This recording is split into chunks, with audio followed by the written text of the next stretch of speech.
Hi everybody, it's Richard here again and welcome to another video. This time I'm going to rank the albums of ELO, the Electric Light Orchestra, and I'm going to include the two Jeff Lynne solo albums as well. Now before I started making videos about 2.5 years ago, there was an awful lot of videos on ELO as well as the Beatles, and they were actually done by a lot of the younger VC members, so I think it's the Beatles connection, the melodic rock, that made them buy a lot of ELO, and I'm sure since those days they've gone on to other and different types of music. But I held back and I thought, right, now's the time, I'll do my ranking of their albums. Now I look at ELO as, in the 70s I look at them as the big, grand, fully orchestrated band. In the early 80s I look at them as like an almost electronic band, and from about 88 onwards I look at them as, let's sound like the Travelling Wilburys with every single release we make, and that's the way I see it. But they've had 17 albums including the two Jeff Lynne albums, and so I'll start ranking. Well, first of all, ELO started with Jeff Lynne, Roy Wood and Bev Bevan. Then Roy Wood left after the first album. I think he was part of the recording of the second album and he went on his own way to form Wizard and a solo career. And then ELO became massive. So the 17 albums, number 17, and I'm going to give it to Jeff Lynne's Long Wave. Now this is a covers album and it is Jeff Lynne doing Jeff Lynne. I will say that whenever a lot of people criticise this guy for producing other people, they always say, oh, he makes it sound like an ELO album. I don't think so. I think he makes it sound like a Travelling Wilburys album, which is something different. But that's just my thoughts. But this is not, it's okay, it's alright, but it's bland. There's one track I do love off it, and that's Beyond the Sea. I think it's magnificent. And things like She and So Bad, the Everly Brothers, and Mercy Mercy, which I know the Stones covered, they're okay, but it's nothing spectacular. And as I say, it's a covers album. So it comes number 17. This reached number 7 in the charts. At number 16, and I'm going to give it to a number 1 album, and it's their last one, and it's from Out of Nowhere. Now this also falls under the I want to sound like a Travelling Wilburys album, and it's okay, there's nothing wrong with it, but there's nothing spectacular about it. It's a little bit bland. There's one very good song called Time of Our Life, but the rest of it, you know, you play it, you enjoy it, but you never play it again. So it gets number 16. And the same goes for the one before it, the number 4 album from 2015, and it's Alone in the Universe. And again, it's more or less the same as the last one. In fact, if you play the two of them together and you mash up the songs, you wouldn't know which one was in which album. But When I Was a Boy was a decent enough single. The rest of it, nice, pleasant, but that's all I can say. Nice and pleasant, and nothing spectacular. So that gets my number 15 or 16. No, 15. At number 14, and I'm going to give it to Secret Messages from 1983. Now this is very electronic. This has actually gone up a little bit in my estimations. Side 1's very good with Secret Messages, Loser Gone Wild, Bluebird, Take Me On and On's alright. Side 2, to me there's only a couple of decent songs like Stranger and Rock and Roll is King. Danger Ahead's not bad. I've never been a fan of Four Little Diamonds. It's okay, but it's not brilliant. I would still prefer to listen to this over the last two he released, but it's alright. But I will say that it was supposed to be a double album, and I bought the double album, and this would be, if I was ranking, this would be higher. This would just about scrape into the top 10. This is actually very good because there's quite a few songs on here that I think should have been on the actual original album, like Time After Time. Buildings Have Eyes got to be the B-side of Secret Messages, which is really, really good. After All, Hello My Friend, Mandalay, very, very good album. It's nice gatefold as well, so it is. But thank goodness they didn't put Beatles Are Forever on this, which I think was originally slated, because it was probably the worst thing he's ever released. So Secret Messages gets number 14. Number 13, you think, what? I'm giving it to the Xanadu soundtrack. Now, ELO only take up one side, but what a side.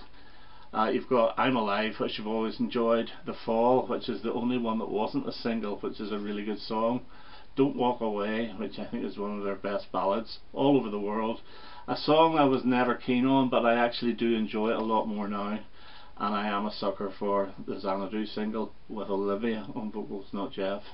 And if you look at the Olivia side, I've always liked Magic and Suddenly anyway, so yeah, Xanadu gets number 13. And it got to number 2 in 1980.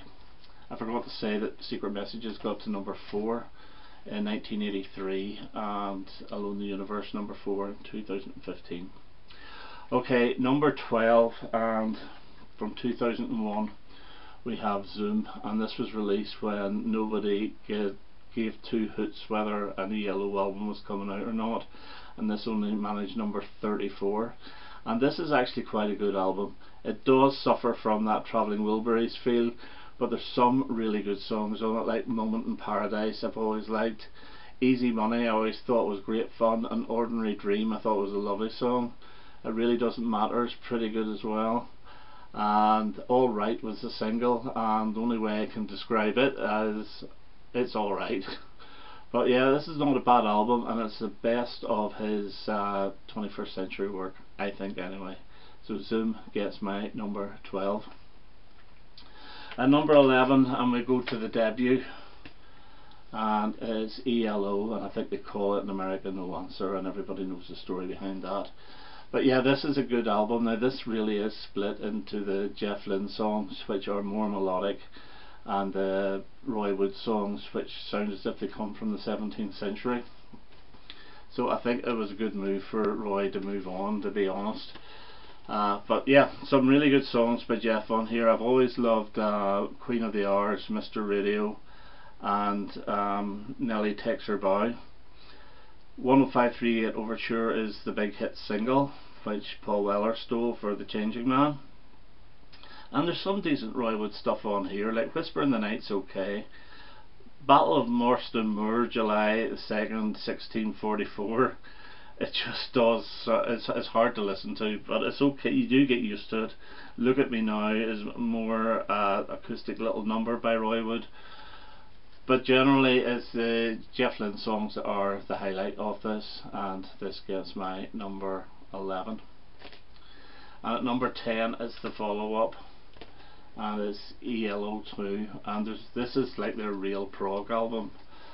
Well, it's their most prog album, I should say. Side 2 I think is fantastic, with From the Sun to the World, Boogie Number 1 and Koama. That's it, only 2 songs, and they're the best 2 on the album. You get Roll Over Beethoven, which is fine, Mama, which is okay, a little bit like Mr. Radio, and an Old London Town, or Old England Town, Boogie Number 2, which is fine. I think this is a step up from the first one, especially side 2, and Koama is an absolutely magnificent song. So yeah, ELO II, number 10. Right, I keep forgetting to give these charts positions. Zoom 34, ELO number 1 32, and ELO number 2 35. So they did actually okay. At number 9, the number 1 album from 1979, and is Discovery, and my copy is actually a non-gatefold sleeve, so I bought this in the late 80s on a cheapy reissue nice price. This is full of singles, and the singles are good, but the rest of it isn't great. So you have great singles like Shine a Little Love, Confusion, Last Train to London, Don't Bring Me Down, which was never one of my favourites, and The Diary of Horace Wimp, which is definitely one of my favourites. Things like Midnight Blues okay, and On the Run's fine, Wishing's alright. It just seems as if it's cobbled together of singles, and it doesn't feel like a real proper album, but still the singles are good and the LP tracks are not too bad, so it gets number 9. Number 8 at a number 24 album from 1990, and it's Jeff Lynne's Armchair Theatre, and this is the Forgotten About album, although I think this was reissued again a couple of years ago as a double album. It starts off with Every Little Thing, and I think it's magnificent, absolutely brilliant, because it sounds nothing like ELO. It sounds nothing like the Travelling Wilburys, and it's got a really good sound with horns and all the rest of it. Then Don't Let Go's not bad. Lift Me Up is the most ELO-y stroke Jeff Lynne type song.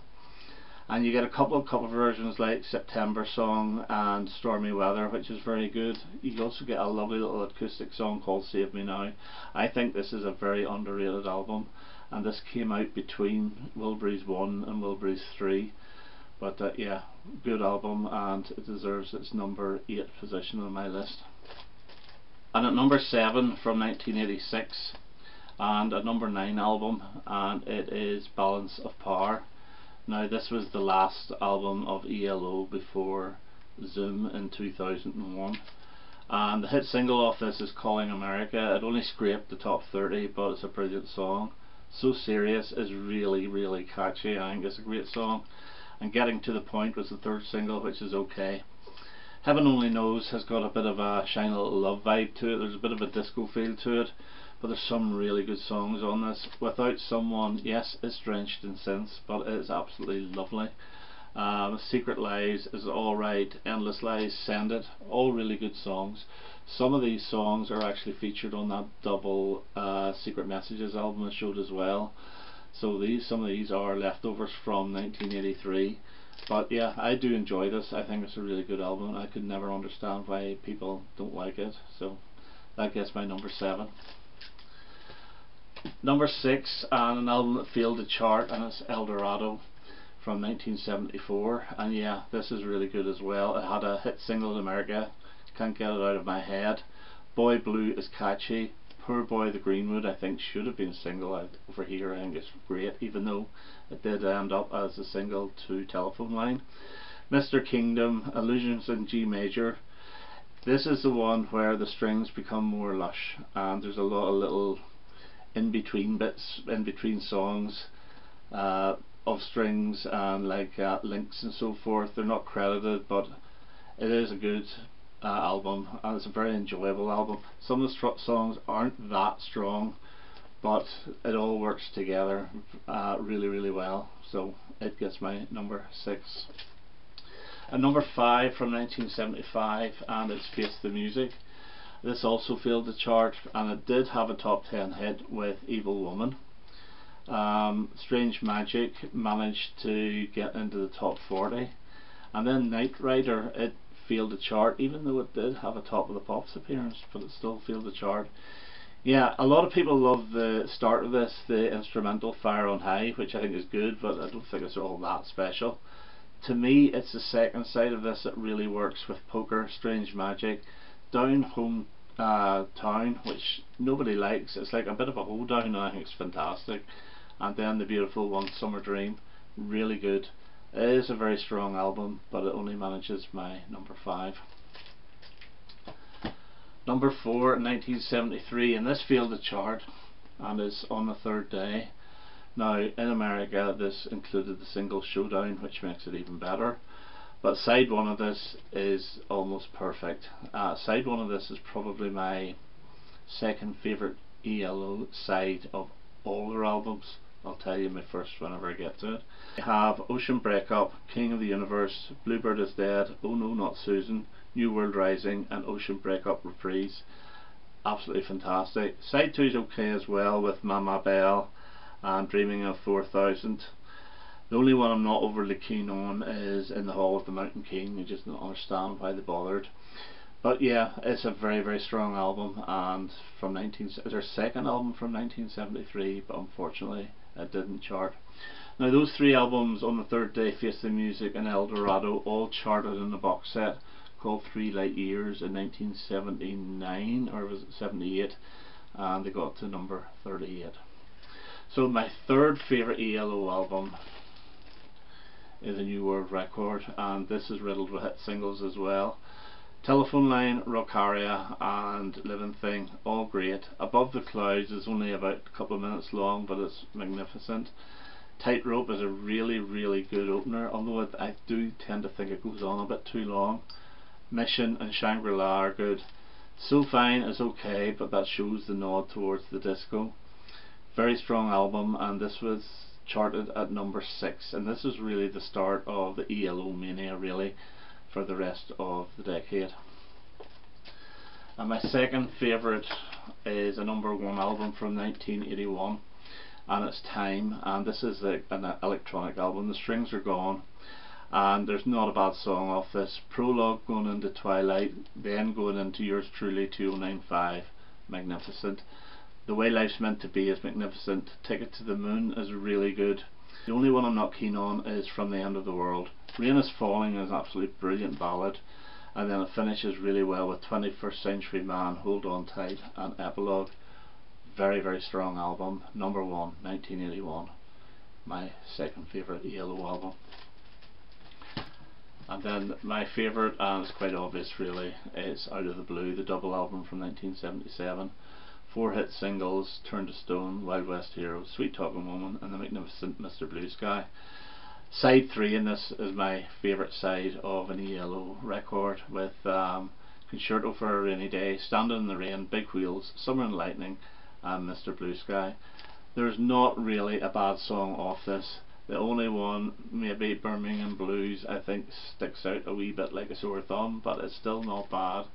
Stepping Out is magnificent. Jungle is fantastic. Across the Border, I think, should have opened this album rather than Turn to Stone. I think it would have been a far better opener, but I'm only nitpicking here. It's Over's really, really good as well.